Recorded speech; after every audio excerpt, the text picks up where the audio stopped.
jërë ngeen jëf mbokk internet yi yéen ñi ñuy toog saa su ne ñu jaajëfal leen bu baax a baax si ànd bi ngeen ànd ak ñun di leen wax ne ngeen wéy di abonné te ngeen di activé cloche bi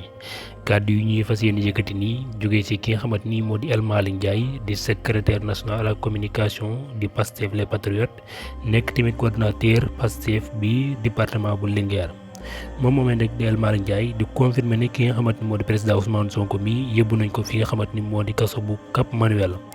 nee na waaw Sonko yóbbu nañ ko ci kaso bu Cap Manuel waaye na leen leer ne Ousmane Sonko nekk cité kër góor gi wala ci Bixutaan wala sax loolu hôpital fi nga xamante ni moo di principal wala Cap Manuel ga ñu ko yóbbu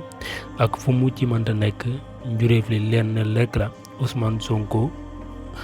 Sonko day wéy di doon candidat bi nga xamante ni mooy ëpp doole ci jonganteem jiitam réew yi nga xamante ni moom la ñu dëgmal.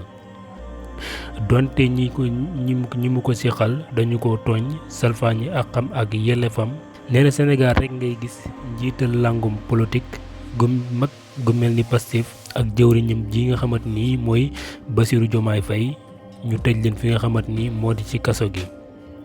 te li nga xamante ni nag mooy dara waralut ko nee nañu lu dul politique képp mooy li ko waral moo tax ñooñu ñi nga xamante ni ñooñu Macky Sall yi jaay leen doole maanaam tëj leen fi nga xamante ni moo di ci kaso gi. la mu ko tëjee nag moo ne ajjuma yemoo fukki fan ak juróom-ñaar ci weeru novembre 2023 nee na mu ngi woo ñëpp ñoo xamante ni ñu ngi ci Sénégal.